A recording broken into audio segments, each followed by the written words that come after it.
Fernando Tatis Jr. with one of the biggest contract extensions in MLB history, and he's only played 143 games. We are going to be talking about it today on Dinging Corners, and we are also going to be talking about three big storylines that I'm interested in.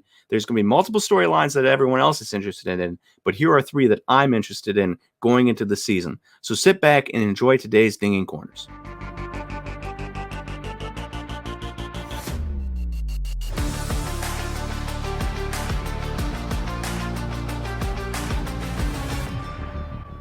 Hey, everybody, and welcome to Dinging Corners, a baseball podcast powered by Slab Stocks. I am your host, Nate, and today we are going to be covering three storylines that I find intriguing. But before that, we had some major breaking news that I heard right before recording this podcast, and that is Fernando Tatis, $340 million deal for 14 years, ties him through San Diego until his age 36th season. Huge amount of money, broke records for the amount of money somebody got pre-arbitration. And it's the third largest contract, I believe, in baseball history. So huge deal for Fernando Tatis. We'll dive into his numbers a little bit, and then we'll get into the storylines. If you're wondering why I'm holding a bat, it's because it's signed by Fernando Tatis himself, and I've had it back here this entire time. Aaron's probably going to kill me when he edits this and sees me holding it, but Fernando Tatis, the man, the myth, the legend, $340 million, and I am lucky enough to have a signed bat by him, always in the background. I'll try to get it more prominently displayed now that I know he's going to be a Padre the rest of his life. But we'll put this away so it stays safe and sound, and we will get into Fernando Tatis. So we're on Fernando Tatis here, Fangraphs, and last year, right? And we're going to cover some stats here, so get ready for some boringness. But last year, he's played 143 games total. You can see that down here. 143 games in his entire career, Fernando Tatis. And yet he signed $340 million. Obviously, you all know baseball, so you know a season is 162 games long for the most part until last year when it was 60. We'll see if we play a full 162 this year. But he has yet to play, quote-unquote, a full season of baseball, and yet they just gave him $340 million guaranteed so that he stays a Padre for the rest of his life. For the most part, he'll be 36, obviously, so he could sign a little deal at the end there. But Fernando Tatis, 2019 to 2020, you see the stats here. He raised his walk percentage by 2.4%, which is huge. He lowered his strikeout percentage by almost 6%, which is huge. He's down to 10.5% walk rate, 23.7% K rate last year. He rose his isolated power by 23 points from 0.272 to 0.295. And he home runs 17 in 59 games compared to 22 and 84 games in 2019. So all of that stuff went up. A really good sign. You know what another good sign is? His batting average, balls in play, BABIP. You see it right here. In 2019, he had a 410 BABIP. Last year, much more manageable 306 BABIP. You can never expect a 410 to keep playing, but you can expect a 306 BABIP to keep playing. He didn't get lucky or anything. So when you look over at his numbers, 277 on the year with a 366 on base and a 571 slugging, that's extremely good. We're talking about a 930 OPS, 937 OPS there. That's insanely good. A 149 WRC plus, that's insanely good. The 150 the season before WRC plus, not sustainable because of the 410 BABIP. But he got better in every facet of his game. And so he had a 149 WRC plus, 1% worse than the year before, but a significantly lower BABIP, which means it wasn't luck. And if we dive deeper into the numbers here and we scroll down and we look at, if we scroll a little bit more, we look at strike rates and stuff. Outside the zone swings, he lowered that by almost by 2 percentage points last year. In the zone swings, he lowered that a little bit. Contact rate outside the zone, he raised that. Zone contact, that lowered a little bit. Not alarming. Contact rate overall rose. Now that's a little bit alarming, is that his outside the zone contact rose and his inside the zone contact lowered in that he's probably hitting bad pitches. Now, if he can drive him, good for him, like Vlad Guerrero Jr. If he can't, you end up like Orlando Arcia swinging at everything and making weak contact. But that's obviously not Fernando Tatis making weak contact, because if we go down to his, or up, sorry, I missed it earlier, to his contact percentages, we see this. Hard contact, 2019, 41.9%. 2020, 54.9%. That is a 14% or a 13%, 13% rise, which is insane. 37.2% medium contact, which is right in line with 37% from 2019. But then soft contact in 2019 was 21%. Last year was 8%. So that dropped drastically while hard contact rose. And he's pulling the ball a little bit more, which I like to see in San Diego. Just how big of a ballpark it is. I think it's a little bit easier to pull home runs as a righty, but I don't have the stats to back that up, so I could be wrong. And then one alarming thing here that maybe we'd like to see switched around a little bit, his fly ball percentage rose, which no coincidence, his home runs probably rose too, but ground ball percentage, line drive percentage dropped 16.5%. to 16.5%, and his ground ball percentage rose to 48%. I'd like to see those flip-flop a little bit if I can nitpick one of the best players in baseball. But obviously, all of these back-end stats here paint a rosy picture. You know, none of this was luck. This was all absolute talent, skill, God-given ability. And so Fernando Tatis has the whole package. This is one of those guys where if you use the eye test, you can tell Fernando Tatis is really good. I know there's a lot of guys that like to use the eye test, and no matter how I feel about it, you can tell. Fernando Tatis, great guy. If you use the advanced stats, guess what? It also backs up what your eyes are telling you. Fernando Tatis, amazing. 3 win above replacement by Fangraphs last year in 59 games, or 2.9 in 59 games. You know, we're talking about like a 6 win above replacement player over a full season. That's really incredible and really good for him. Let's look at prices here real quick. And I'm going to refresh this. I did this probably 10 minutes ago. I looked this up 10 minutes ago. So you're looking at a Topps update rookie debut for $136. Buy it now. Let's see how far down the list that is. Guys, that is so far down the list. So it's here if you're looking on video, and we've got 2, 4, 6, 8, 10, 12, 14, 16, 18, 19 cards sold in the last maybe 10 minutes of Fernando Tatis. And look at these prices. Somebody just bought a Topps Series 2 PSA 10 for almost $300. $300 here, $300 there. A Topps Heritage High Number PSA 10 for $200. That's insane. A Topps Chrome Pink for $8. A Topps Chrome Update Rookie Debut for $225. Like, prices are exploding as we speak. I imagine when we wake up in the morning, or when you're watching this, these will be over 300, maybe 320. The Fernando Tatis bat just dropped on the floor. Bad omen. But I imagine these are going to be up to 300. I don't even have a clue what something like a Topps Chrome Rookie Debut is going to be at 225 already. That's insane. That's a card that would have been worth nothing, 2 years ago. And now you're looking 225 for a PSA 10 of a rookie debut. Absolutely mind-boggling what's going on there. So if you got your cards, maybe now is the time to sell them, as people are that much more excited. But also maybe now is the time to hold, because Fernando Tatis is going to be a Padre forever, and people really, really like that. They don't really like the guys. You look at like a guy like Mookie Betts, his prices are high, but if he was a one-team guy, I feel like his prices would be higher. But he's not. And you see guys like that in every sport where they move around and their prices just aren't the same. A Kyrie Irving type guy, right? Really good, but no loyalty because he's on his third team in his brief career here. So huge that Fernando Tatis is going to be in the Padres uniform for the next 14 years.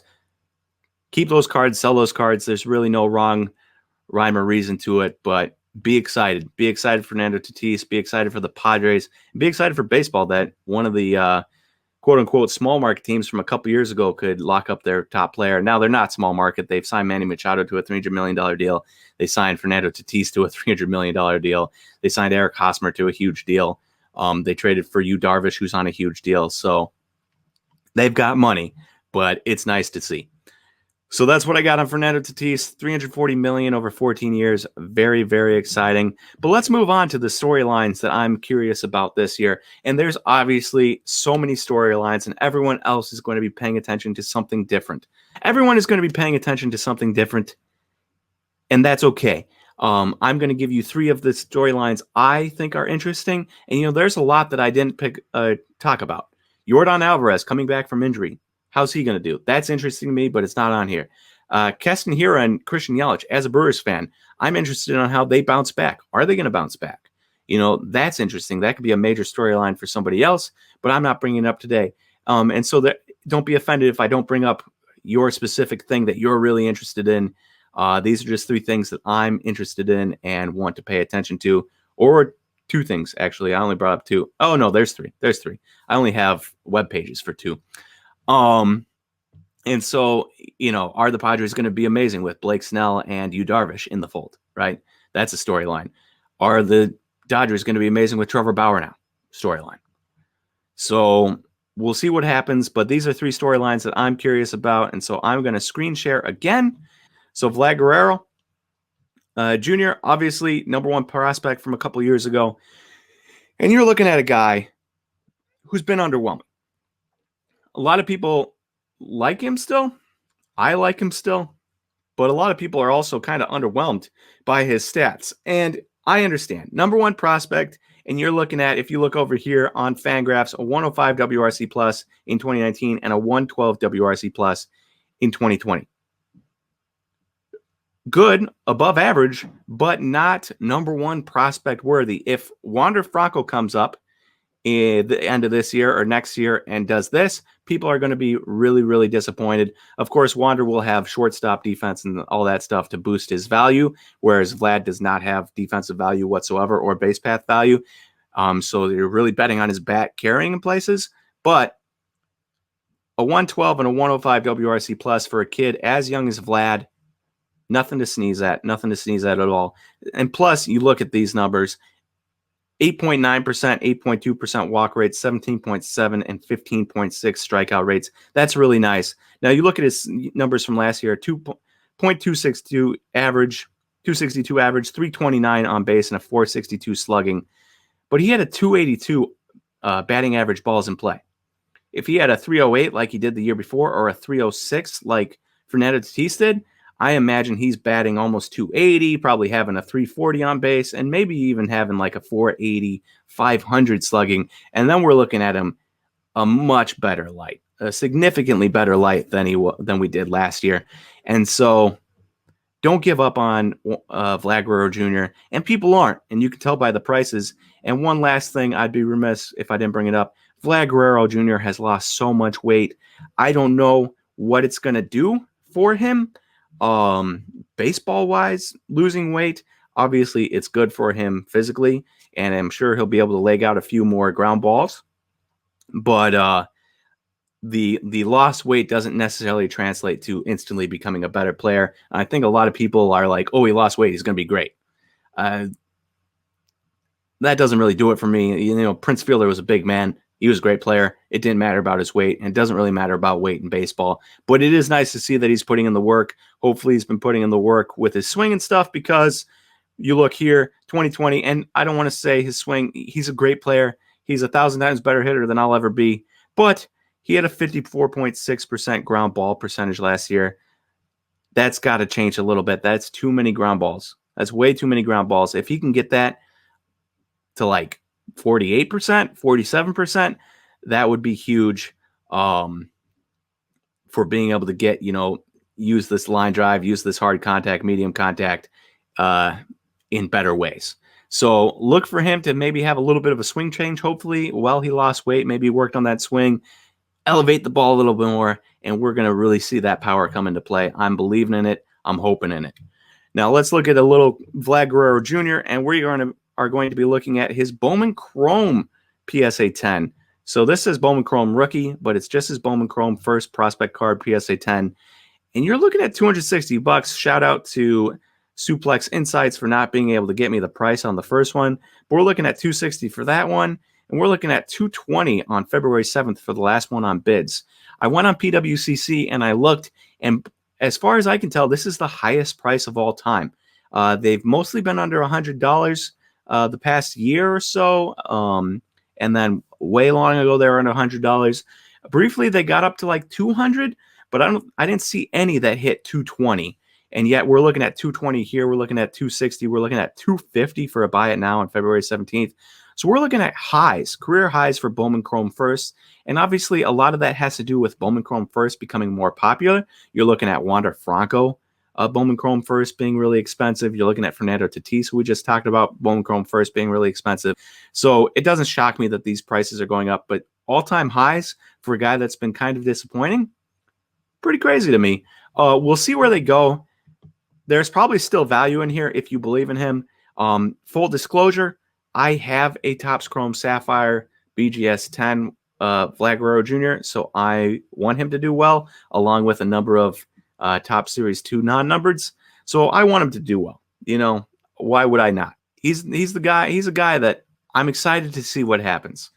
The lost weight, maybe a swing change could work wonders, and we look up and he has a 140, 150 WRC plus, and my BGS 10 goes from a $1,000 card to a $3,000 card.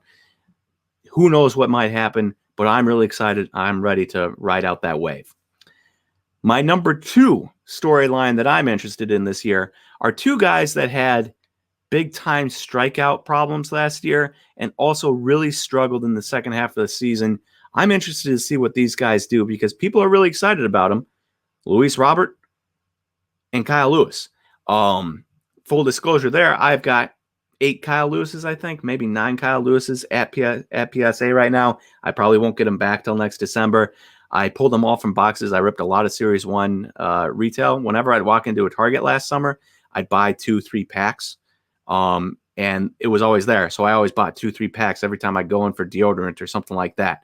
And so I got a lot of Kyle Lewises. I got more Kyle Lewises than everyone else. And I even at one point I was like, Aaron, if Kyle Lewis becomes really good, I'm sitting pretty. Lo and behold, Kyle Lewis became really good. That being said, do you want to bank on a guy like Kyle Lewis or Luis Robert? And since I'm talking about him a lot, we'll start with Kyle Lewis. Kyle Lewis last year, 14% walk rate, but almost a 30% K rate. So I said somebody asked me in the Discord the other day what a high K rate was. And then the next comment was, don't worry about K rate. Mike Trout has a 21% K rate in his career. 21% is not high. If you think 21% is high, I got news for you. It's not. I was thinking 30%, and Kyle Lewis is right on that cusp. He was 38.7% the year before. He is at 29.3%, which is, we'll round up a little bit, 30%. That's high for me. I'm willing to look the other way if you have a high walk rate, like he does, 14%, or if you have like incredible exit velocities, like Keston Hiura did the year before in 2019. Keston Hiura, great exit velocity, great hard contact rate. The problem with these guys is that if one of these things disappears, if their eye goes down, if he suddenly starts walking at an 8% clip, or in the case of Keston Hiura, where he started hitting the ball way less hard, his hard contact rate dropped from like 44% to 29%, you become an unplayable player. Maybe not Kyle Lewis because the defense should be okay, but Keston Hiura, defense is terrible. He's moving to first base. So if the bat doesn't play, he's not a very useful player. And so that's why I worry about that. The high strikeout rate is because if one thing drops off, you know, if, especially a guy like hard contact, if you get a nagging wrist injury, something like that, you're not driving the ball and then you're becoming useless. And so that's where I'm at on that. So 29.3% kind of scares me. These are the type of guys that if I get the cards in, I'm probably not holding long-term. I know there's huge potential here for a guy like Kyle Lewis or a guy like Luis Robert to become like a 40-40 guy, but that's just a little bit too much risk for me. I'd rather take the $60 PSA 10 or in Luis Roberts' case, the $120 PSA 10 than risk it going down to, $20 with a terrible season. But we're great numbers: 262, 364, 437 slugging for Kyle Lewis with a 126 WRC plus. Interestingly enough, he was 1% worse than he was the year before in WRC plus, which is the same as Fernando Tatis, if you remember earlier. Now let's look at Kyle Lewis's season, and we want to look just specifically at months. In July, he hit 455, 2 home runs. In August, he hit 286 in 28 games with 6 home runs and 2 doubles. In September and October, he played 22 games and only hit 147 with 3 home runs and a double. That's terrible. And so we have a 60-game season, which is not long, and he was bad for half of it. And some of that is probably just the weirdness of COVID, that type of thing. And some of it's probably the league caught up to him. He didn't play that many games his first year. If we go back, we can look. He played 18 games his first year, did really well, and then 58 games his second year. If this was one full season, the league probably would have caught up to him by the time they got to this, the second half of the season. And then he has to adjust, and he did a really poor job of adjusting. Now, some of that has to do with the fact that they can't watch video mid-game like you used to be able to years previous. That's a huge deal for a lot of guys. I know it's a huge deal for Christian Yelich. And so it could be that. It could be the league caught up to him. Is he going to adjust back? That is the question. Is his strikeout rate going to keep dropping? Is the walk rate going to stay there? Is the strikeout rate going to rise because he doesn't adjust back? And so that's what I'm paying attention to.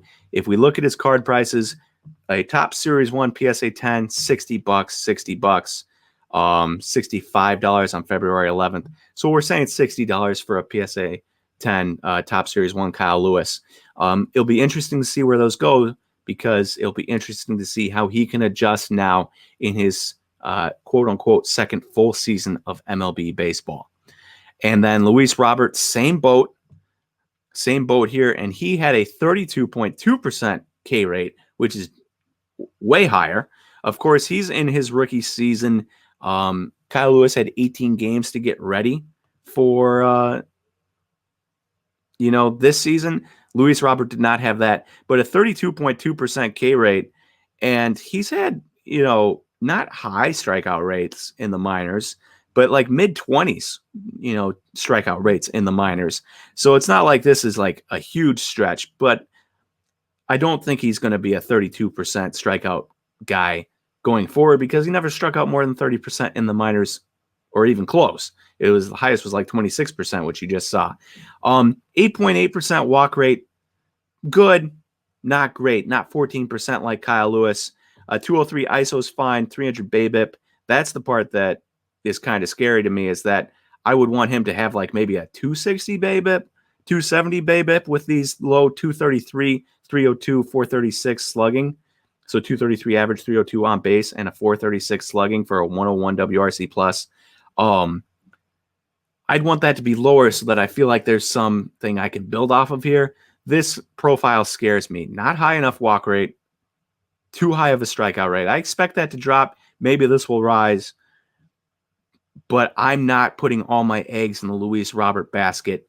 Not at all. And then if we look at his month by month, you're looking, and he hit 296 in July in 7 games, 298 in August, and then a measly 136 in September and October in 23 games with 1 extra base hit, that being a home run in September and October. So he too, like Kyle Lewis, struggled mightily in the second half of the season, and people might have just caught on, and now he has to adjust. Same things that apply to Kyle Lewis apply to Luis Robert, but I feel like so many people out there, and there's going to be people grumpy at me for saying this. I already know it. I'm going to see it in the YouTube comments. Somebody's going to say, or in the, somebody's going to DM me, or somebody is going to say on Instagram, how can you not like Kyle Lewis, blah, blah, blah, he's so good, blah, blah, blah. I understand. Walk rate's decent. The power is majestic. The stolen base opportunity is majestic. We're talking a potential 40-40 guy, 30-30 at least. I get it. That being said, I look at his profile right now, and I say to myself, I don't think I don't think I want to invest in that. Maybe if this was like this 45 hit, maybe if that was a 60 or a 50, even a 50, 55, okay. A 45, I don't know. He scares me. He really, really does. And so if I have Luis Robert, I'm selling. I don't care if he becomes the best player in baseball. There is too much risk in this profile for me. A lot of people are willing to take a risk, not me, and more power to you. You hold on, he becomes a 30-30, 30-40 guy, 40-30 guy, and you're making huge money. We're talking, if Juan Soto can be a $300 PSA 10, Luis Robert can be a $300 PSA 10, but I'm not willing to take that risk with this profile that I'm seeing right here. And then let's look at the prices here real quick. And we have $140 on February 15th for a top Series 2 PSA 10 of Luis Robert, right? And if one of these work, maybe it'll work. Nope.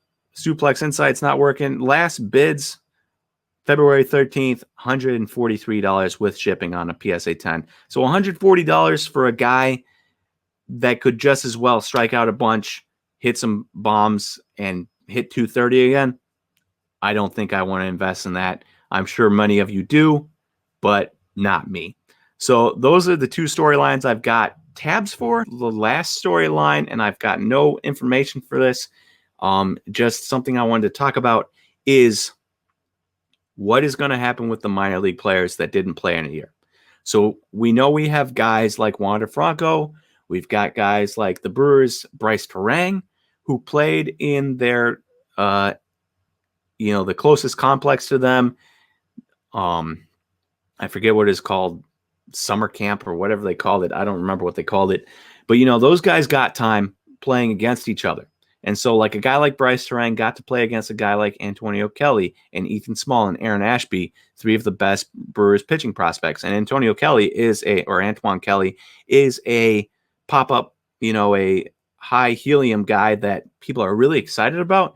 And right now his base autos are like $6. And if everything people have been saying from all the prospect lists, expect him to be if he continues on this path, expect him to be a top 100 prospect by the end of this year. Those $6 autos could be 20, 25. So could be a buying opportunity. He could also go the other way. Risky player, but he is looking up. We're talking high 90s fastball, a good changeup, good slider type of guy who's throwing strikes and starting to get command. But that's neither here nor there. What I'm curious on is not the Wander Francos and the Marco Lucianos of the world, but like guys like Julio Rodriguez, who got injured, haven't played in a year. Other guys that got drafted haven't played. What is going to happen to those guys? They were 20, now they're 22. They were 18, now they're 20, right?